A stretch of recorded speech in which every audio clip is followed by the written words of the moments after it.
We are 27. It's great.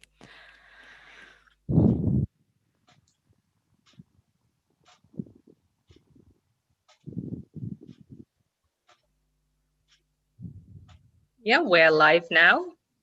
So hello everyone. Lena, could you please take Welcome, over? dear colleagues. Yes, welcome. This is number 3 session of the article discussion of active learning and teaching of foreign languages in Uzbekistan magazine, the local publication that was launched by the initiative of USTI 5 years ago. But now Altefel in Uzbekistan is going to change its identity because it's going to become a Westminster International University in Tashkent publication. And all the details I will communicate later. But today, let me very, very briefly introduce Rod Bolitho to us all. And before I will read the biodata that Rod kindly provided us with, I have to tell you that we all today must be very, very happy because Rod is a real star on the UK territory, on the UK map of education, but not only.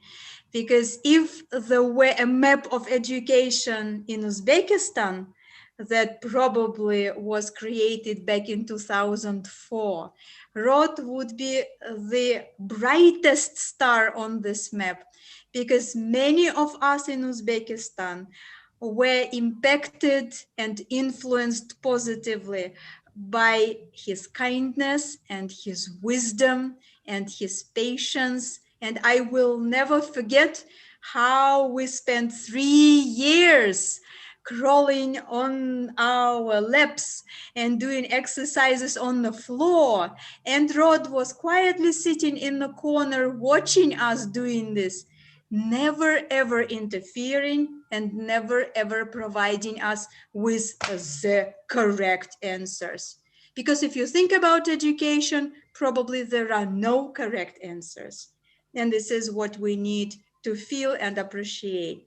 So Rod is here with us, and it's a moment of kind of samsara. If you know a little bit about this Buddhism religious symbol, I am his student, and Nadira is also his student, but today we have lots of our students today in the audience, and we are very happy that this chain is going on and is continuing. And over to Rod, and freelance English language teaching consultant and trainer. And his experience is very wide. It's really an international experience. And he is also the author of many books and materials and manuals that we use in Uzbekistan, and many teachers use them all around the world. Firuza is going to briefly explain how we are going to organize this session. And I think we are ready to start. Okay? Firuza, over to you, and I Okay. mute myself. Yeah, thank you. Uh, well, hello everybody. Well, thank you for joining us. So the session will will last about 1 hour, and as you were requested, so many participants sent their questions beforehand, and among of good number of questions, we have selected 7 of them, and these 7 questions were already sent to Rod, and he will so it's up to him how to start, which question to answer first.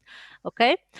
Well, and also if you have some comments or some other questions, if time allows, okay, hopefully we will also refer to them. Yes. Thank you. Well, hello, everybody. And I would like to say a big thank you to my postgraduate student, Lena, who gets younger every time I see her. I don't know what your secret is, Lena, but you manage it. And I'd like to thank you for your kind words and your kind introduction, because you know, I have nothing but good memories of our time working together and my time in Uzbekistan. The first question I've got is from Ali John, and I notice he's up on the screen. Ali John, are you there? Wave to me. Can you wave? I just want to know if you can hear me, Ali John. You can hear. Okay, that's great. Ali John's question was how to raise the interest of children for learning English. Can you share one of your strategies? Ali John, it's a really good question.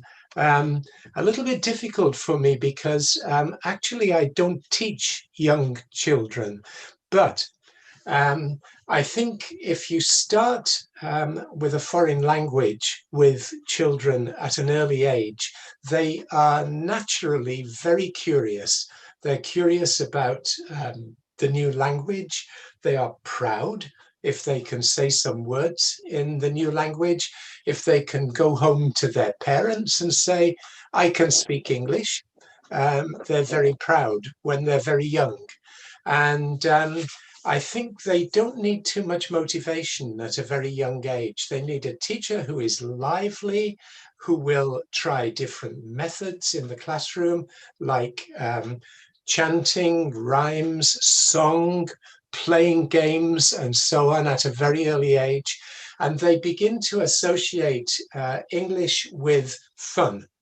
And I think for primary age children, that's a good start. Because later, when they go to secondary school, it gets more serious. They have to learn about grammar. They have to learn about how to write, how to read well, and so on. So they will still be motivated if the primary school gave them a good start in English and recognizes that, and the teacher recognizes that they are children learning something new, and that they can't be bombarded with grammar and long lists of vocabulary and so on. Avoid all that with young children. Let the grammar come later. Just one last thing on that question. Lots of people ask, why can't you teach grammar to young children? And the main reason, I think, is because grammar is an abstract concept, and you can't easily teach abstract concepts to kids who are only 7, 8, 9 years old. The psychologist Piaget said famously, very famously, that the conceptual framework of children doesn't reach maturity until somewhere between the ages of 14 and 16. And by that time, they can really cope with grammar, but probably not at primary school age. So to put it all in a nutshell, make English enjoyable, make English something which the children look forward to and really want to learn. I hope I've answered you, Ali John.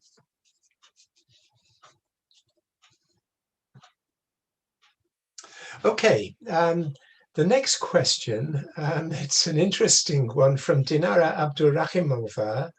Is Dinara there? Dinara? Abdurrahimova, I can't hear. If you're there, turn your microphone on and say hello, Dinara. I think she's not here yet. You can't see her? Maybe we'll keep her question in case she comes a little bit later in that case. And I'll turn to Lola, Lola Uzakova. How do you develop autonomy? And I want to mix that together with a question from Loba Babakodjaeva, who said, how do you develop autonomy in group work when students believe that group work doesn't contribute to autonomy? It's a really interesting question, and let's start with school, and then we'll talk about university. Because at school level, children are naturally very dependent on the teacher. They depend on the teacher for all of their learning. They wait for the teacher to tell them what they should do and how they should do it. So how do you develop autonomy? Well, you do it first of all by recognizing that young learners, school children, are not autonomous, and they don't want to be autonomous yet. Because they want to have a relationship with the teacher, and they're very happy if the teacher guides them and shows them everything that they should do. But sooner or later, all children are going to be citizens of the world, citizens of Uzbekistan in your case, and they wouldn't have a teacher anymore. So if you think about the journey from the beginning of education to the end of education, that journey needs to be a journey towards autonomy. It needs to be a journey from dependency to autonomy. And what that means in practical terms is that the teacher has to do this step by step by step. And the steps are small steps, they're not big steps.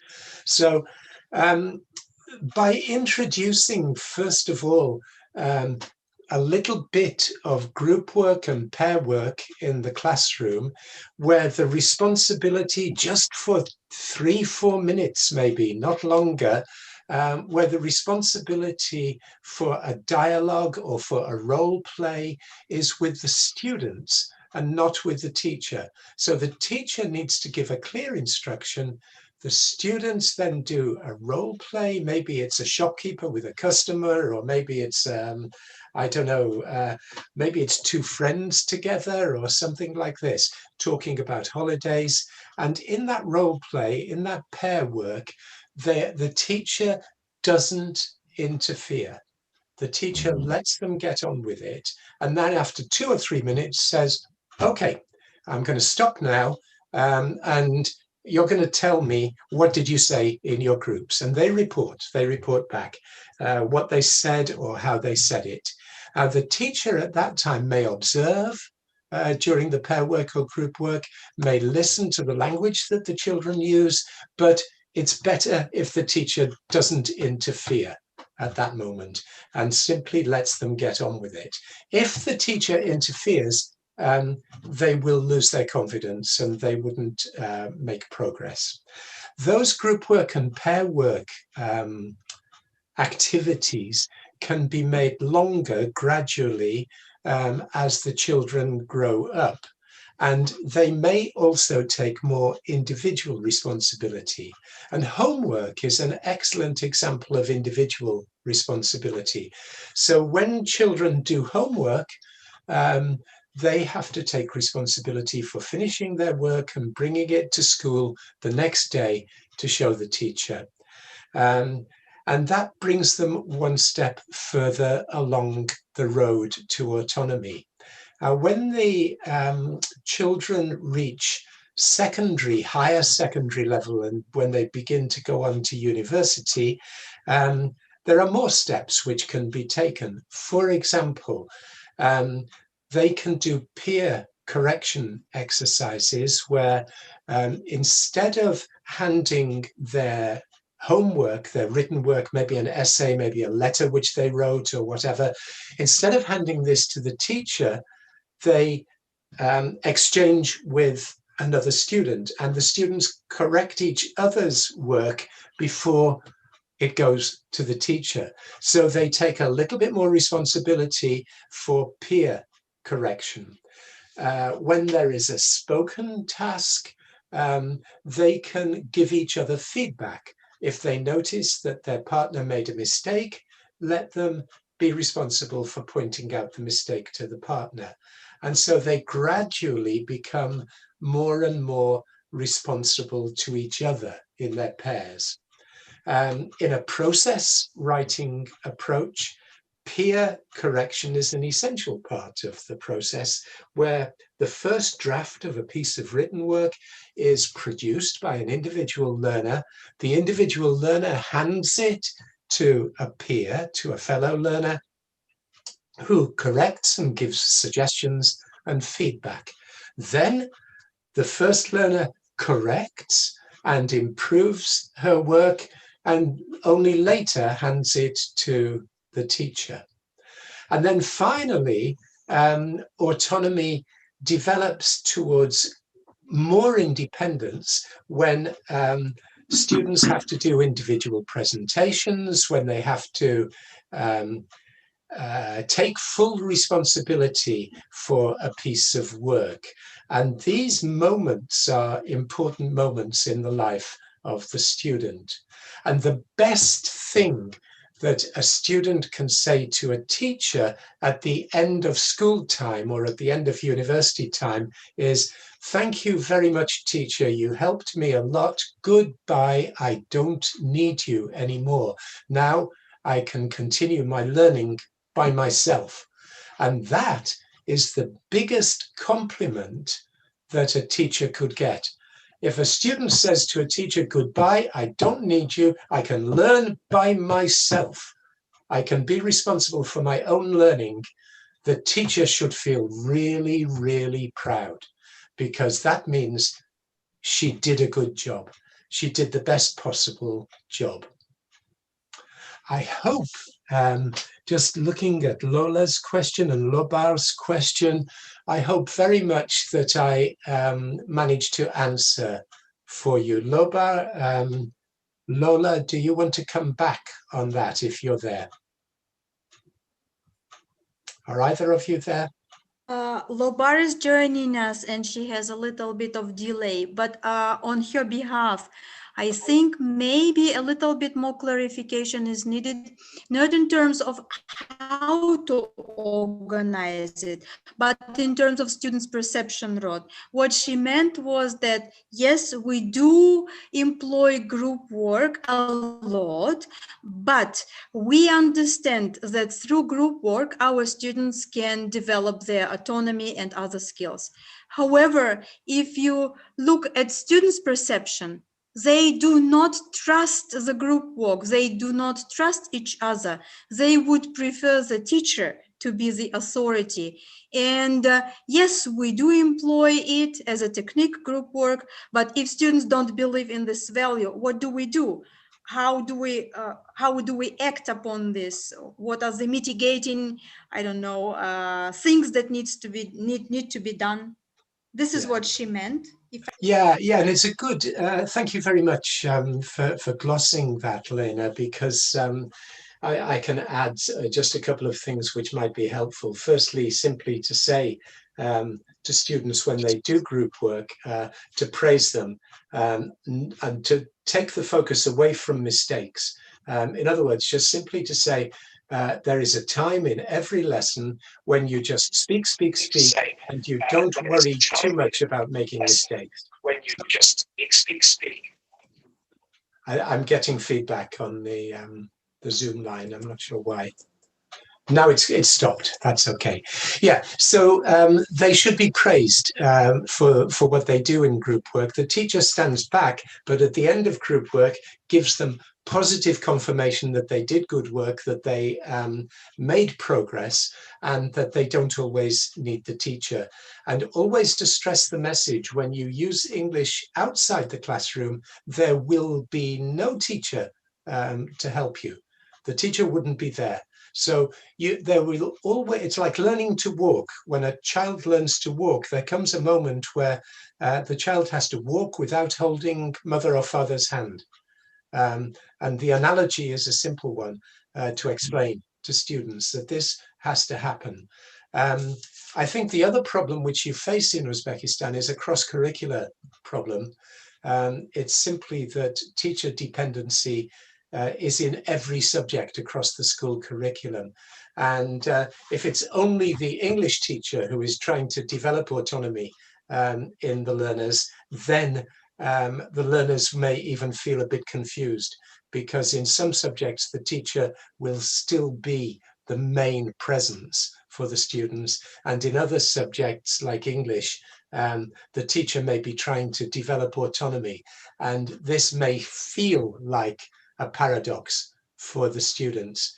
So if you're working in a secondary school or in a college or in a lyceum, it seems to me important that you talk to subject teachers right across the curriculum about the development of autonomy, because it ought to be an educational objective for all teachers to develop autonomous learning skills, not just the English teacher. And I think the effort has to be there. It needs to be in the school curriculum, and it needs to be fostered by every teacher on the school curriculum. I hope that helps a little bit. Yeah, I think Labar has joined it. I hope she managed to listen to you. Yes. Yes, I did. Thanks a lot for the answer. Yeah. Thank you for your question, Labar. Well, I've got another question from Kamola. Okay. And she asks, are the principles of developing ESP materials very much different from the EAP and general English materials? So it's like a contrast between ESP, EAP, and general English materials. I've got a very funny screen at the moment. I'm not sure what's happening on it. I can see a white spot bobbing around. I'm not sure whose screen it is, but hello, whoever you are. It's nice to see you. It's probably Lobar. Yeah, I can see your picture came up. Okay, principles of materials design are definitely across the board. So the basic principles of materials design, starting with needs analysis, are definitely common to all types of materials writing. Incidentally, not only for English, but for any school subject. If you start with a needs analysis, you're making a good beginning. You need to know why you need the materials, what are the lacks and the wants among your students, what are the requirements for examinations and for the curriculum.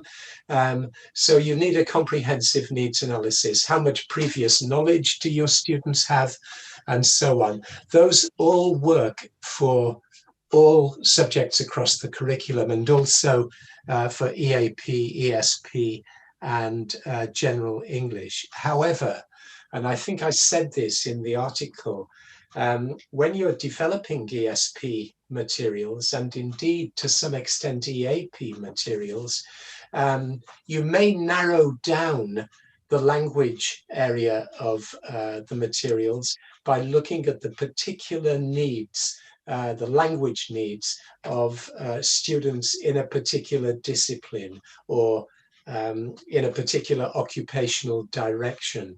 For example, if students are studying economics and business, they will have a lot of reading to do. And they will need language for negotiation, language for comparing and contrasting, and so on. The functions of language for a business person are very active. I mean, a business person who wants to use English in the job and in an academic context needs English for a number of very, very language-specific purposes. And when you do your needs analysis, you can then narrow down what it is that your particular specialist group needs.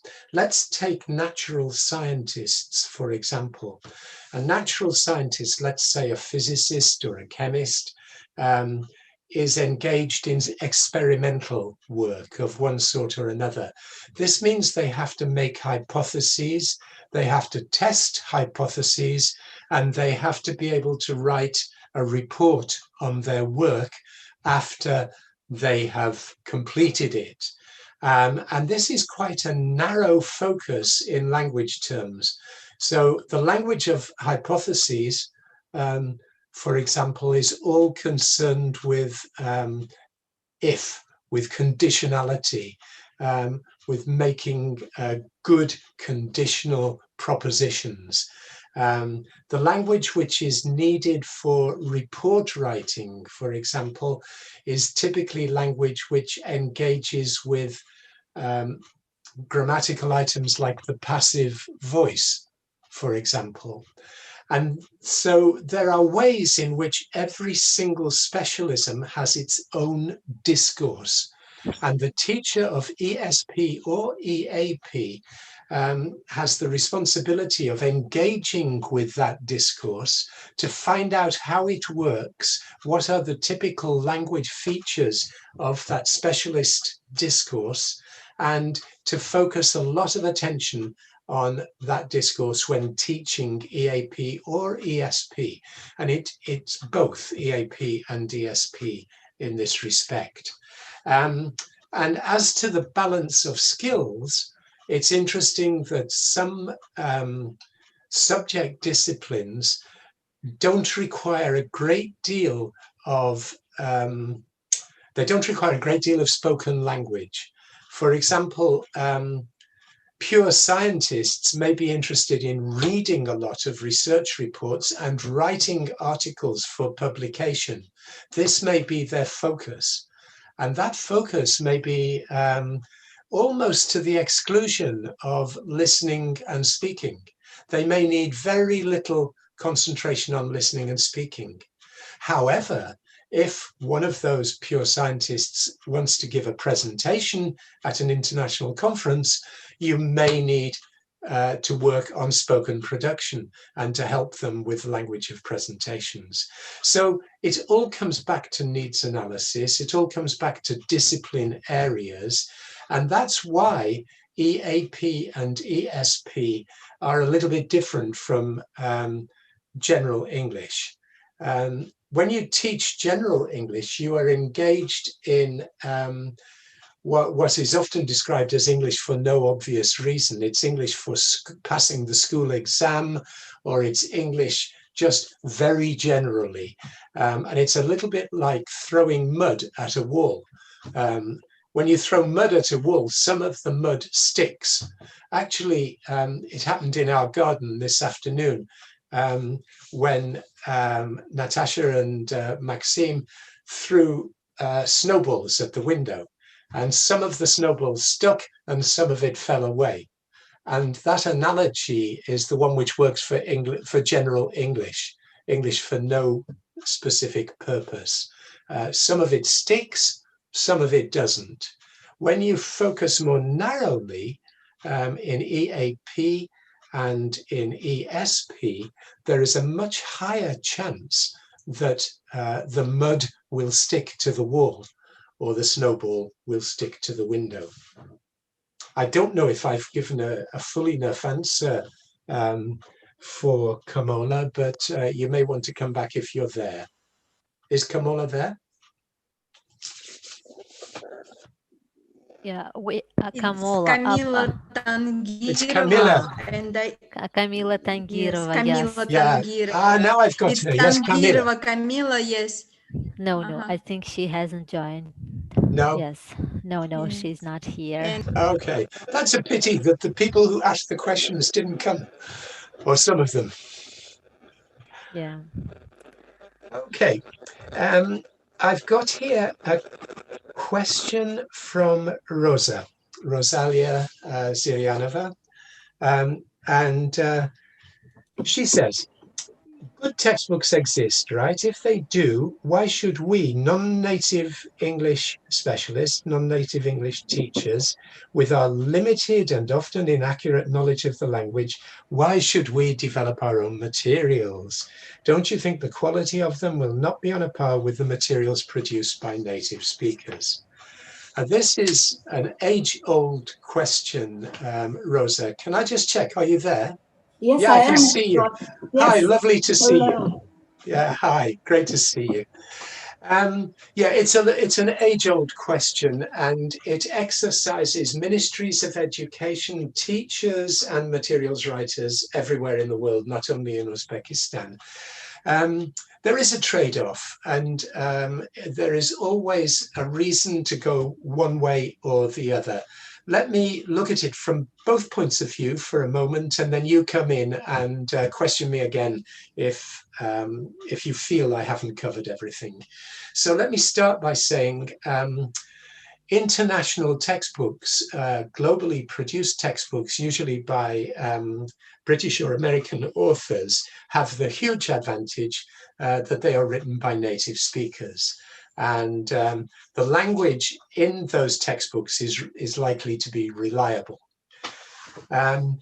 They also have the huge advantage that they are backed up by big publishing houses who have available to them all the research and development which is needed to write textbooks. So it might be Cambridge University Press, it might be Macmillan, you name it. It could be any of the big publishers. So these native speaker teachers have that huge advantage when producing course books. And the publishers are, of course, very, very interested in marketing those course books as much as possible into as many different markets as possible. And that, for the bank balance of the authors of those textbooks, is very good news indeed, because the more they sell into different countries, the richer they become, while never moving out of Britain or America. They sit comfortably at home, as I'm doing now, with a computer, and they generate textbook after textbook after textbook, and they never go to the countries, or seldom go to the countries, where the textbooks are actually used. There are some exceptions, and I don't want to be unfair. There are some traveling authors who really do go to different countries and promote their textbooks there. However, they can't possibly know the particular context in Uzbekistan, for example, where the textbooks would be used. And this is where the non-native speaker local writers have an advantage. The advantage which they have at their fingertips is that they grew up in that culture, that society, that context. They learned English successfully in that context, maybe not perfectly, but successfully. Rosa, you're an excellent example of that. And because they know this context so well, they can put themselves into the shoes of the learners in that context. So you can put yourselves into the shoes of learners of English in Uzbekistan, whereas the author sitting in a beautiful part of England writing the textbooks has no particular idea about the particular language difficulties which an Uzbek learner faces. And so I'm going to sit right on the fence here and say the ideal combination for producing textbooks for Uzbekistan would be an Uzbek author, a national from Uzbekistan, with advice from a native speaker consultant who would be helping with accuracy, with methodology where necessary, with providing authentic material for the textbook, whereas the local author would be tuning the textbook to the particular needs of the Uzbek learners. And this is where they are on specialized territory. And I've seen this model of textbook production work in a number of different countries. If you don't mind me quoting my current work, I'm working with a team of textbook writers in Tunisia and another team of textbook writers in Niger, in West Africa, as a consultant. But the authors are local. And if you only rely on foreign textbooks, imported textbooks written by native speaker experts, you de-skill those local authors and you don't build the capacity locally to write textbooks. Now, you may think that's not important.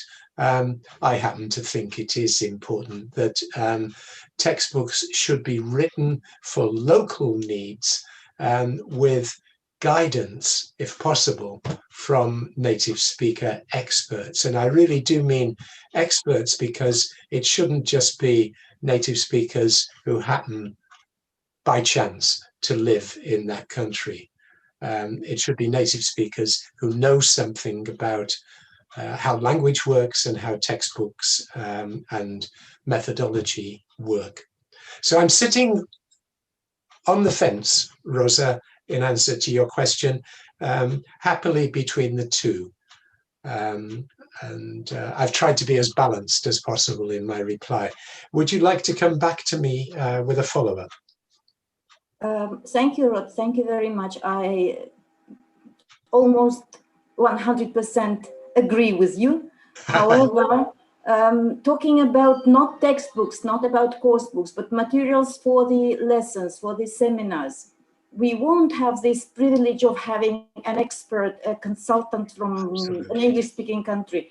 And how can we ensure that our materials for the lesson, produced for a particular series of lessons, is normal? I wouldn't say perfect, but paraphrasing you, it's unlikely to be reliable. I mean, those materials produced by us for individual lessons. And this is a dilemma which faces all teachers of English for specific purposes, because quite often there are no textbooks for specific purpose English, or for even for a particular branch of EAP. So you're right to raise that question. You can't be 100% certain, is my answer. You can give it your best shot, and you can do what I just recommended when I gave my answer about developing autonomy. You can work with a colleague and have an agreement with a colleague that you vet each other's material. If you look at my material, I will look at yours, and if I notice anything, I will suggest it to you, and you can improve it. You're never going to reach 100% perfection. As it happens, I know you well enough to know that you will be well into the 90% of perfection with your materials, and that learners wouldn't even notice if you don't quite make 100%. You're doing your best, and we all have to do that as far as we possibly can.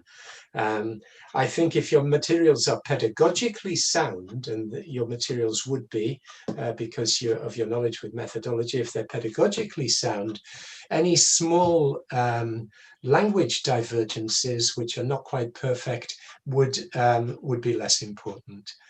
What matters is the learning experience for the learners, and I think you can relax about that and console yourself that you can't be perfect. Thank you very much. You are very kind and persuasive. I do my best. Yeah.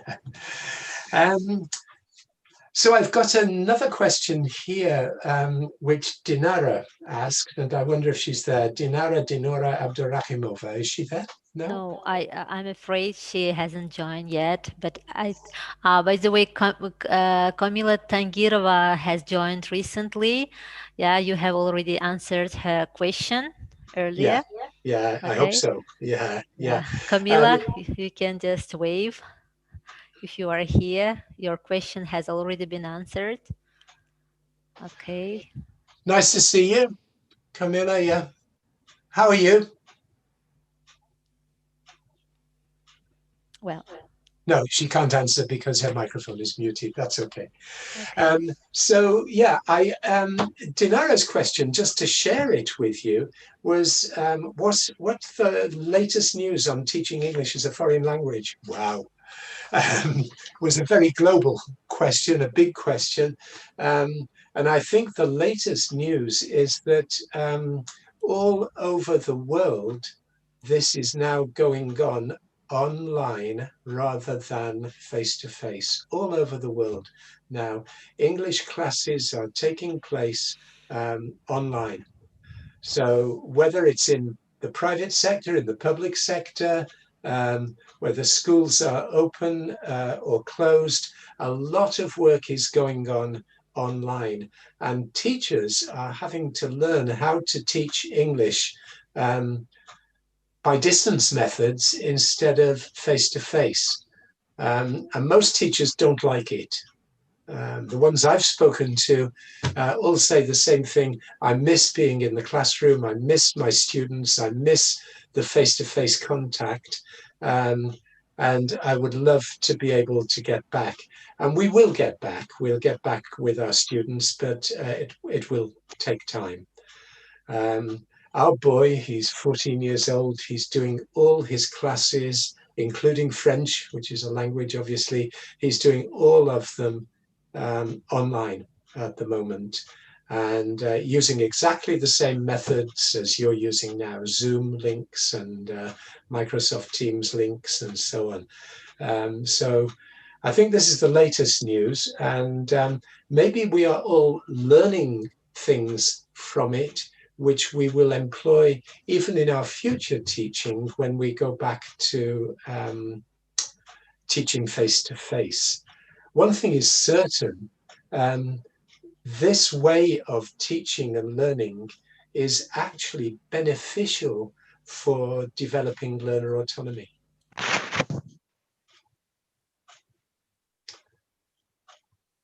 Hello, Sadakat just crashed in. Hello, Sadakat. I just saw, yeah, I just saw Sadakat's name came up big on the screen just now. Yeah. Is there anybody else who has a question they would like to ask? Because I'll be happy to deal with them spontaneously. Do you want me to address your question, Lena? No, I have a message here through my Telegram, because we are managing this conversation on through different channels, and Lobar Babahajeva, she wants a little bit more clarification or an additional question. So if you don't mind, over to Lobar. Yeah. Hi, Ruat again. Thanks for answering my previous question. Yeah, nice to see you. Ruat, I'm doing a research myself now, but I'm finding out that all the concepts of autonomy, even distance learning, first came through teaching languages. So I'm finding out that all these pedagogical concepts are coming out from the teaching languages mainly. So why do you think that's the case? It's an interesting question. Let me start by focusing on English, because there's a reason why English has become a global language. We know that it's the language of international communication, it's the language of business, it's the language of diplomacy and so on, everywhere in the world.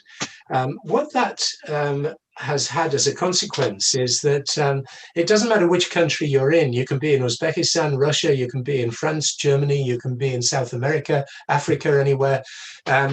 When you're learning English, you are actually opening a window onto a wider world beyond your own culture, beyond your own context, which is probably only possible in a language classroom to the same extent.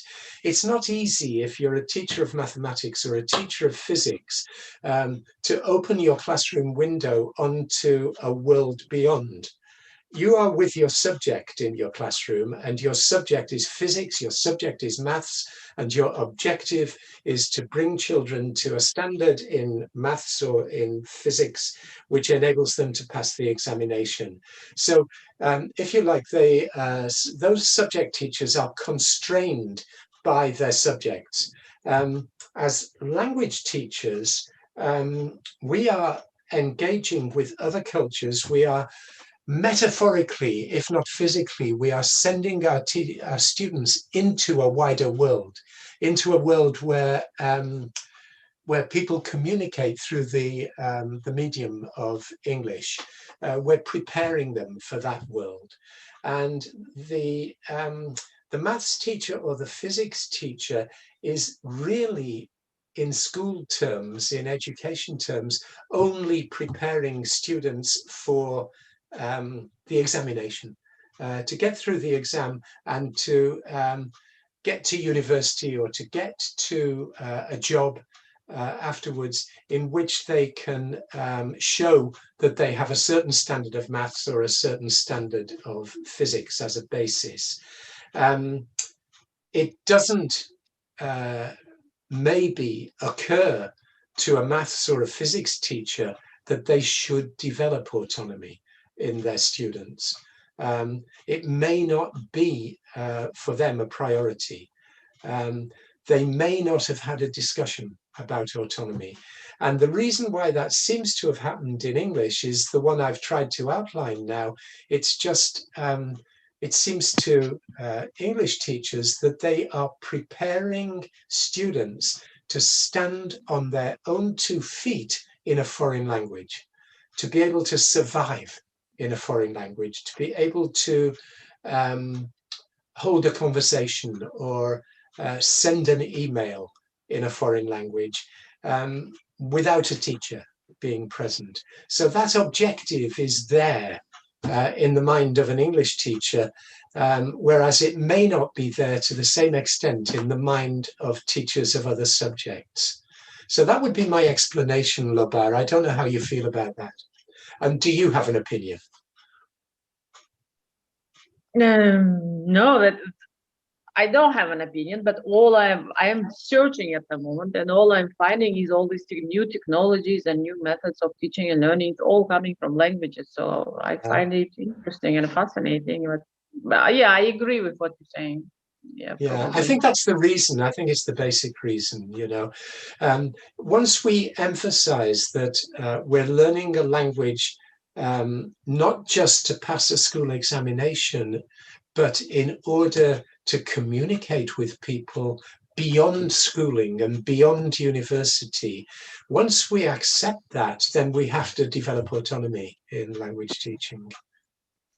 I guess subject teachers also should move towards that direction. I mean, it's no longer required to know something, but rather, I mean, it's all available. So they have to teach their students how to be autonomous, even in math and chemistry and etc. So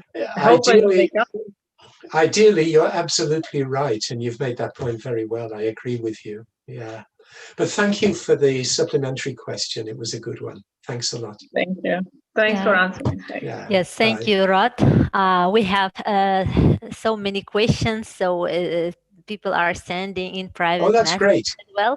So one of them I would like to read. So Rano Hamraeva asks, so she's not an English language teacher, she's a math teacher, and she would like to listen from you about so you mentioned in your article trap in needs analysis, right? And so she quotes your words. So that is, you raise the expectations of your students, and if you cannot fulfill those expectations, the students will be disappointed. So she would like to listen more from you about these opinions. Okay, yeah. What was the lady's name again? First name? Rano Hamraeva. Rano. Yeah. Rano, could you wave, please? So your question is being answered. I'm here. Rano. Can you see me? Hello. Nice to see you. Me too. And thank you for your question. So you're a maths teacher, yeah? Yeah, I am. Yeah. Expectations are there on all sides, and teachers actually have a hard job. It doesn't matter which subject you teach, you always have a hard job fulfilling expectations. Let me just list some of the expectations which all teachers have to confront at some time or another. The expectations of students, the expectations of the Ministry of Education and of the curriculum which is supplied by the Ministry of Education, the expectations of parents, the expectations of their line managers, the school principal or the head of department, the the expectations go on and on and on, including the student's own expectations. So students often express these expectations in relation to those other expectations which they are aware of. They're aware of examinations. They are aware of if you like, statutory expectations like the curriculum expectations and so on. They are very aware of their parents' expectations all the time because parents lean on kids all the time. So students can be very demanding in their expectations because they want to succeed and their primary goal is to succeed. And that means they, when we write teaching materials, for example, we have to keep in mind that we're helping students to become successful, to reach objectives and to reach positive learning outcomes. So what we're looking at with student expectations is a balance between what is realistic in the time which is available for a teacher and what is realistic if the students also do their work outside the classroom. And what I always say to our boy, and I believe this very, very strongly, is teachers can only take you so far. You have to be also responsible for your own learning, and you have to keep that in mind. So your expectations have to include expectations of yourself, not only expectations of your teacher or expectations of the material or expectations of your parents. It's what you expect of yourself, which in the end counts more than anything else. I, as a teacher, will help you. I am there to help you. But in the end, you have to look in the mirror and you have to say, am I doing justice to myself? Am I reaching my own expectations? And that's where autonomy comes in, and that's where responsibility comes in. So, Rona, I'm not sure. Am I reaching to you, Rano? I think yes, maybe partially, but yes, thank you for your answer and clarification. Do you want to add anything to what I said? No, but as I understood, maybe I am mistaken, that the needs analysis is just the filling a gap, yes, and the knowledge of the students. Yes, to some extent, yes. And how we can put our, the expectations of the students in it, and how it can be possible to add them. Yeah, something that I didn't mention in relation to autonomy, but something which your question now has actually stimulated me to say, is that we need to teach our students to self-assess, to be aware of where they are. So not only to rely on the teacher or the examination to tell them about their level or about what they know and don't know, but for them to become increasingly capable over time of self-assessment. So if they carry out a mathematical task, for example, that they should have some idea when they complete that maths task, they should have some idea of whether they succeeded or not. Usually when a student does a maths problem, they know if they succeeded or if they didn't succeed. They usually know. Yes, that's why. Yeah, because if they don't succeed, the evidence is there. It's on paper from what they wrote and didn't succeed in. So I think self-assessment, I think, is really important. Okay. Thank you very much. Yes. Thank you, Rano, for your question. It's great to have a question from a maths teacher, and in such good English as well. Oh my God! Thank you very much. Okay, we have some more questions. So, Kamal Fazulayev. So, Kamal Fazulayev, are you with us? Yes. Good evening. Please. Yes, Yeah. I'm here. Kamal, so you have written here your question. Can you just ask this question by yourself, please? So my question is about the teach the low vision and no vision student with other students. I mean the integrate to class them, because in our country some how to say difficulties when we try to teach them with together the other student. So you're talking about mixed ability students. Yes, mixed ability. Yeah. Yeah, of course. thank you for your question. Where are you located? Are you in Tashkent? Yes, I'm in Tashkent. Yeah, okay, that's great. So thanks for the question. You know, this again is a question which comes up again and again, and most teachers find it difficult to deal with mixed ability in their classes. I don't have the perfect answer to this. If I did, I would probably get rich if I had the perfect answer to your question. But I don't. I have to be honest. What I would say is, and I know it's easier said than done, is that there needs to be within good teaching material, you need to include sometimes exercises for stronger students and exercises for weaker students, so that there are some choices that a teacher has in the teaching material. So that's one strategy. Another strategy which good teachers employ is in group work, where they group stronger and weaker students together so that the stronger students can support and help the weaker students. Stronger students don't always like doing that, but if they have a sense of social responsibility, they will try it, and they will be praised for it by the teacher. The only other way in which I can answer your question, because teachers are not miracle workers, is to say that teachers need sometimes to give extra attention to the weaker students, but not to neglect the stronger students, because stronger students would also resent the weaker students if they see that the weaker students get too much of the teacher's attention. So the weaker students also sometimes need a little bit of extra support from a teacher. Finally, weaker students should be given goals to catch up with the stronger students, and the weaker students need sometimes to have extra work given to them by the teacher to reach those goals.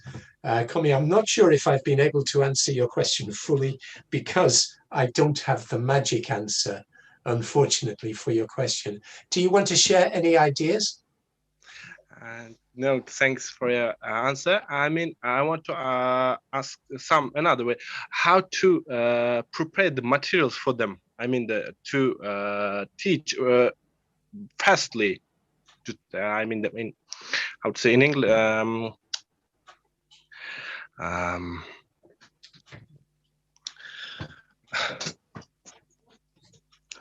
to say? That's okay. So can I clarify? Yeah, can I help you out? I think what he meant actually when he said mixed ability, he meant the visually impaired people.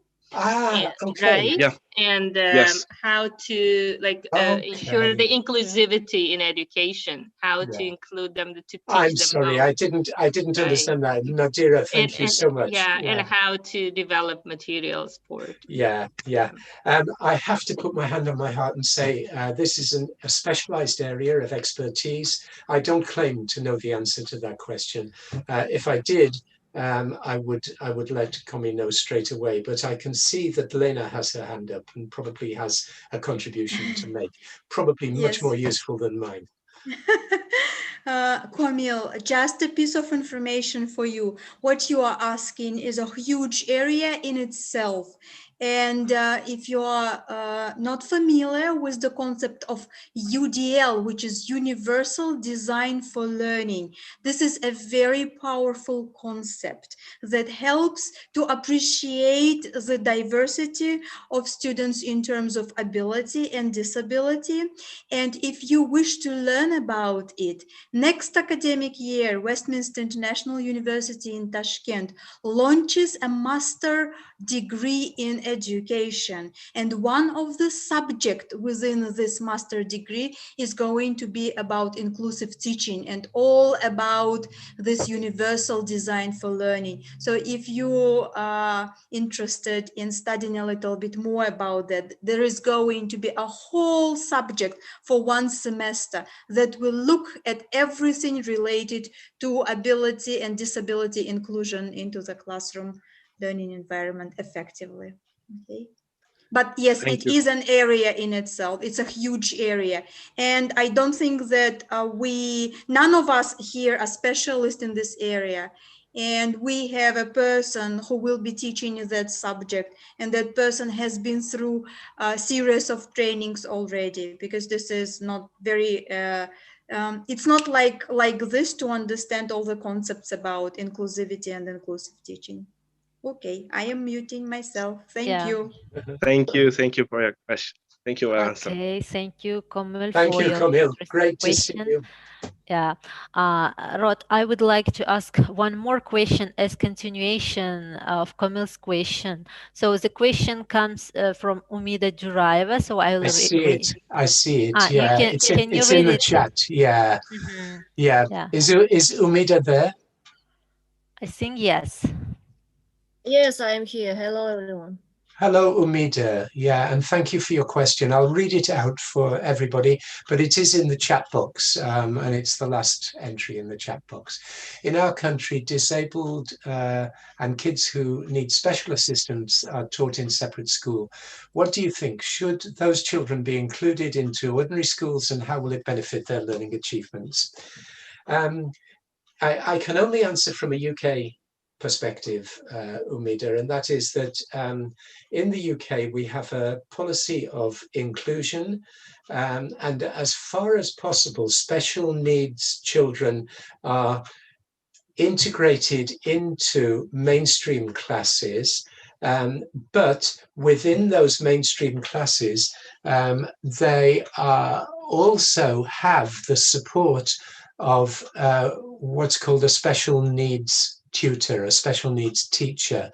And every school has access to at least one and sometimes more special needs tutors who are available to support the learning of the special needs kids. So what sometimes happens is that the special needs teacher sits in the classroom with the special needs children side by side while the class teacher is teaching the class and gives support to the special needs children during the class. So this is integration, it's inclusion rather than separation.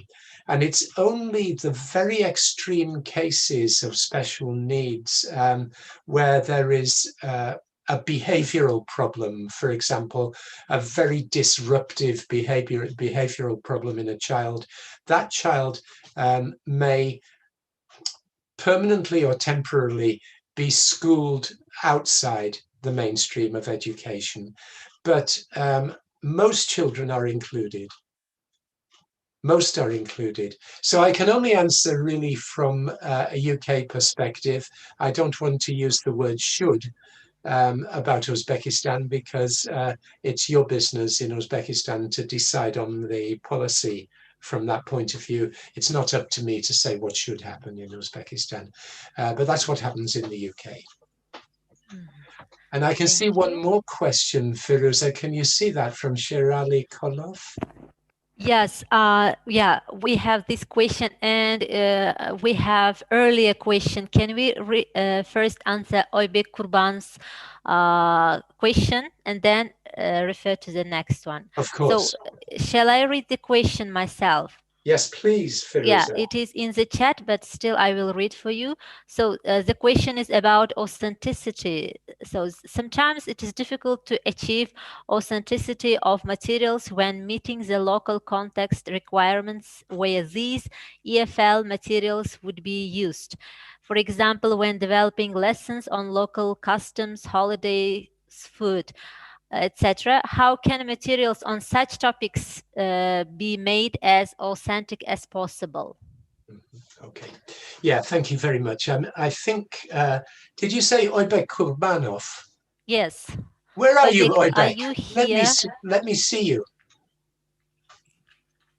Yeah, where is Oybek? There he is. Hi, Rob. Hello. How are you? Hello. Yeah, it's good to see you. It's great to be in your session. Yeah, it's been a long time, Oybek, and it's very good to see you. And are you still supporting football in Tashkent? Yeah, yes. Well, Paktakor or Bunyodkor? Because of the pandemic.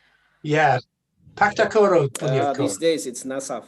Ah, because they are the strongest team, probably. There is another football club called Nasaf. Yeah, I heard about them.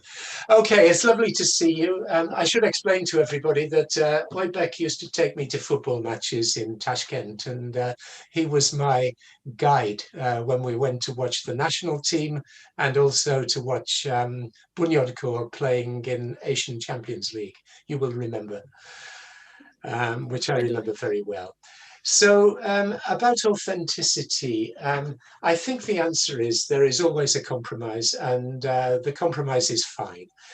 You can get very close to authenticity with your text about local customs and so on, but you can't get complete authenticity. What you can do is make your tasks authentic. So bring your tasks as close as possible to real life situations. What I mean by that is, for example, if you're going to have a role play, make a role play between a British visitor and an Uzbek student, where the student has to answer questions from the English visitor about local customs and traditions of different sorts, based on a text or based on a picture or based on something which you bring to the classroom. So make your tasks as authentic as possible, even if you can't make the texts completely authentic, because I don't think you're going to find completely authentic texts about the way that you celebrate New Year in Uzbekistan, for example, or the way you celebrate National Day in Uzbekistan. You wouldn't find completely authentic English language texts on those things. But you can write your own texts, or you can find some texts and translate them, and then just bring in a reason to talk about it, which is an authentic reason, which would be, for example, you take it to writing, write a letter to an English friend about Navruz, for example, in which you explain some of the family traditions during Navruz in Uzbekistan. Something like this. And I think authenticity of task is just as important as authenticity of text. Do I answer you satisfactorily, or do you want to come back, Oybek? Absolutely, Rob. Thank you. Okay. Yeah, best wishes to you and your family. Great to see you. See you too, Rob. Yeah, bye. Okay. Thank you. Yes, well, we have, I think, a couple of more questions. One of them is comment. I don't know. Okay, we will. So the first question by Shirali Holov: can fossilization be improved in terms of learning English? Yeah. Okay. Is Shirali with us? I think so. Shirali. Hey, I'm here. Hello. Okay. Good evening. Shirali, good to see you. How are you? Fine, thank you. You're in the school, I see. Yeah. I can see the blackboard has some some English on it. Yeah. Is that your class? Yeah, that's my class. Yeah. What level is it, Shirali?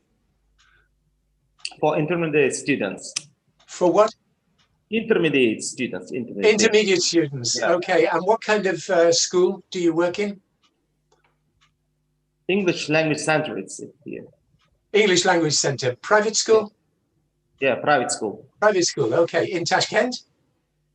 No, in Kashkadarya, Karshi. Oh, wow. Yeah. So you're in Karshi. Yeah. Yeah. Okay. Okay. What's winter like in Karshi? Yeah.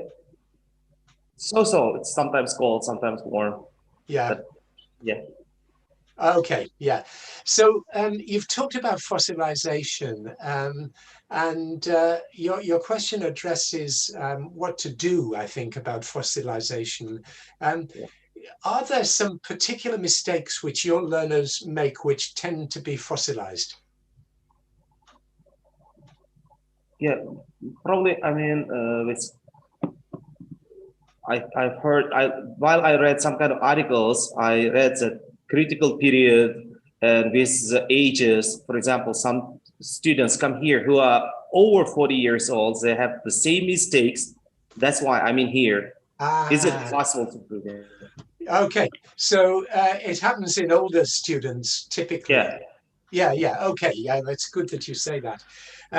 It seems to me that this is something that all language teachers around the world face, especially with older students, but not only with older students. There is a saying which might help, I don't know. It comes originally from the work of Krashen, the American psycholinguist, and he always said that mistakes go away when a learner is ready to banish them, not before. There are three ways, I think, in which you can approach this. You can take more responsibility as a teacher. Let me give you an example of a fossilized mistake in Uzbek speakers of English. It's the making of an extra syllable for the ed form of the simple past tense. So you get, when somebody uses the simple past of the verb watch, for example, the fossilized mistake in many learners is to say watched instead of watched. So it's a monosyllable in English, but there seems to be an urge to make it a two-syllable word in some speakers of Uzbek. And it's with many examples of that ed form. My strategy as a teacher with that is to go for rhythm exercises in pronunciation. And the rhythm exercises would involve tapping out the stressed syllables in a statement. So, last night I watched TV.